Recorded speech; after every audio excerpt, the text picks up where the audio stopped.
बिस्मिल्लाहिर्रहमानिर्रहीम अस्सलाम वालेकुम। आज मैं आप लोगों के लिए लेकर आई हूँ करेले गोश्त की रेसिपी। और करेले अक्सर हम पकाते हैं तो वो कड़वे होते हैं, लेकिन आप इस तरीके से बनाएंगे जो मैं आज आपको सिखाने जा रही हूँ तो इंशाल्लाह करेले कभी भी कड़वे नहीं बनेंगे, बहुत लजीज बनेंगे, छोटे बड़े सब शौक़ से खाएंगे। तो चलिए शुरू करते हैं हम अपनी आज की रेसिपी। करेले लिए हैं मैंने आधा किलो। उनको लंबाई के रुख पर काट कर उनके सीड्स रिमूव कर दिए और फिर इनको मैंने बारीक बारीक काट लिया है। काटने के बाद इनके ऊपर मैंने नमक लगाकर तकरीबन 1 टीस्पून नमक डाल के मैंने इनको थोड़ी देर के लिए छोड़ दिया था, ताकि जो नमक है वो उसके ऊपर लग जाए और करेले जो हैं वो सॉफ़्ट हो जाएं। और अब आप देखें कि मैंने इनको तकरीबन आधा घंटा नमक लगा कर रखने के बाद अब मैं इन करेलों को निचोड़ूँगी। तो आप देखें कि मेरे हाथ से निचोड़ने के बावजूद देखें कि करेलों में से जो पानी है वो कितने आराम से जो है वो निकल रहा है। तो इसी तरह मैं तमाम करेलों से जो पानी है ना वो हाथ से प्रेस कर कर के निकाल लूँगी। और फिर इनको हम जो है वो एक छानने में मैं साथ रखती जा रही हूँ। और फिर इसके बाद हम इनको वॉश करेंगे। ये चावल छानने वाला कोई भी आप छानना ले लीजिए और उसके अंदर करेले डालने के बाद इनको हम साफ़ पानी से अच्छे से मल मल के धो लेंगे, ताकि जो हमने इसके ऊपर नमक डाला था वो ऑलमोस्ट निकल जाए। लेकिन उसका टेस्ट रहेगा, ये आप जहन में रखिएगा, क्योंकि जो करेले हैं इन्होंने कुछ नमक तो एब्ज़ॉर्ब कर लिया होता है। अच्छा जी, यहाँ पर मैंने इनको रख दिया है ताकि पानी नुचड़ जाए। और फिर साथ मैंने करेलों को फ्राई करने के लिए यहाँ पर ले लिया है मस्टर्ड ऑयल और उसको मैं गरम कर रही हूँ। आप कुकिंग ऑयल भी यूज़ कर सकते हैं। मैंने यहाँ पर जो है वो सरसों का ऑयल लिया है। जैसे ही वो थोड़ा सा गर्म हुआ तो मैंने इसके अंदर करेले डाल दिए। अब हम इनके अंदर करेलों को फ्राई करेंगे, बिल्कुल इसी तरह से नॉर्मल जैसे कि हम फ्रेंच फ्राइज़ जो है वो फ्राई करते हैं या हम भिंडी फ्राई करते हैं, बिल्कुल इसी तरह से हम इन करेलों को थोड़ा फ्राई कर लेंगे।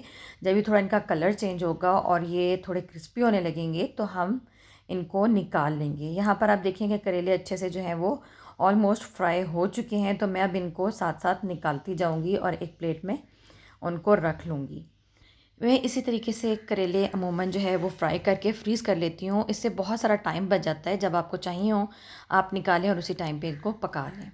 यहाँ पर देखिए मेरे पास हाफ़ केजी बीफ था। आप चाहें तो चिकन भी इस्तेमाल कर सकते हैं, मटन भी इस्तेमाल कर सकते हैं। इसको मैंने प्रेशर कुकर में गला लिया है और ये देखें कि ये कितने अच्छे से, मैं आपको दिखाती हूँ कि ये गल चुकी है। ये देखिए बोटी जो है वो बड़े आराम से रेशा रेशा हो रही है, यानी इसका मतलब ये है कि ये फुल डन हो चुका है।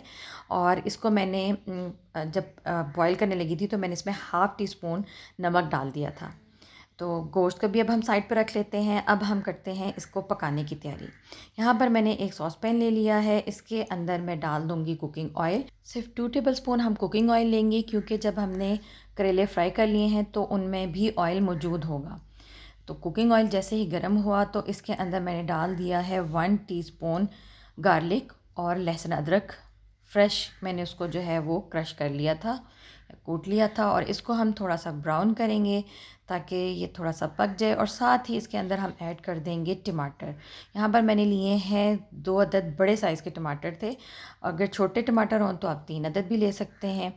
और इनको हम जो है वो अच्छे से गला लेंगे कि ये बिल्कुल सॉफ्ट हो जाएं। और फिर इसके अंदर मैं साथ ऐड कर दूंगी नमक। नमक मैं बिल्कुल 1/4 टीस्पून या हाफ़ टी स्पून तक मैं ऐड कर रही हूँ। साथ मैंने इसमें ऐड किया है लाल मिर्च 1 टीस्पून और हल्दी हाफ़ टी स्पून। और साथ हम इसमें डाल देंगे ज़ीरा 1 टीस्पून। नमक मैंने इसलिए कम डाला है क्योंकि करेलों में ऑलरेडी हमने नमक उनको धोने से पहले उसमें डाल दिया था।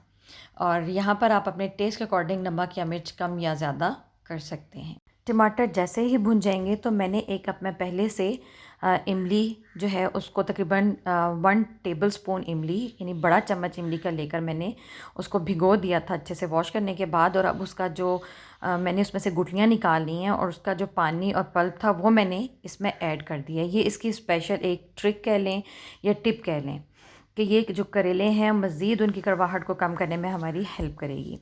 तो आप देखें कि टमाटर जो है वो बहुत अच्छे से गल चुके हैं और इसके अंदर मैंने इमली का पल्प ऐड कर दिया है। और इसको अब हम थोड़ा सा पकाएंगे ताकि जो इमली का पानी था वो ड्राई हो जाए और मसाला अच्छे से भुन जाए। टमाटर अच्छे से भुनने के बाद अब हम इसमें ऐड कर देंगे गोश्त। क्योंकि गोश्त पहले से ही कम्प्लीटली हमारे पास जो है वो 100% गला हुआ है, तो इसको हमने अब सिर्फ इतनी देर भूनना है कि जो मसाले का टेस्ट है वो अच्छे से गोश्त के अंदर आ जाए। और फिर इसके साथ हमने इसमें के अंदर जो चम्मच चलाना है बिल्कुल हल्के हाथ से चलाएंगे, और ताकि बोटियां जो हैं वो ना टूटें। आप बीफ की जगह जो है वो चिकन या मटन भी इस्तेमाल कर सकते हैं।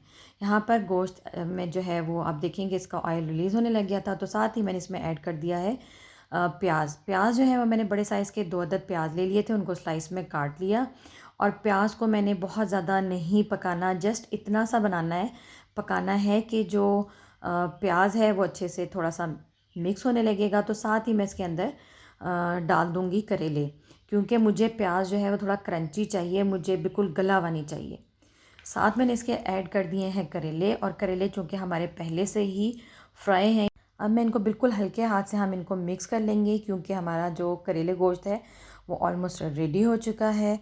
और मैं अब चूल्हा बंद करके इनको कवर कर दूँगी ताकि ये हल्का सा इन पे दम आ जाए, और तमाम जो चीज़ें हमने इनमें ऐड की हैं उनका जो टेस्ट है वो एक दूसरे के अंदर अच्छे से आ जाए। और हमारे ये देखिए जी कि करेले गोश्त तो अल्हम्दुलिल्लाह रेडी हो चुका है। और ये देखें कितना अच्छा इसका कलर है, प्याज बिल्कुल खड़ा खड़ा है। और इंशाल्लाह जब आप ये ट्राई करेंगे तो आप मुझे कमेंट्स में ज़रूर बताइएगा कि करेले कैसे बने। जाते जाते आपसे रिक्वेस्ट है कि अगर अभी तक आपने हमारे चैनल को सब्सक्राइब नहीं किया या आप हमारे चैनल पर नए हैं तो चैनल को सब्सक्राइब कर लीजिए, और अगर पहले से सब्सक्राइब किया हुआ है तो घंटी के बटन को दबा दीजिए ताकि हमारी आने वाली हर नई रेसिपी आपको फ्री में मिल सके। और अगर हमारी वीडियोस आपको पसंद आती हैं तो प्लीज़ इनको लाइक शेयर ज़रूर किया कीजिए। इजाज़त दीजिए, अल्लाह हाफ़िज़।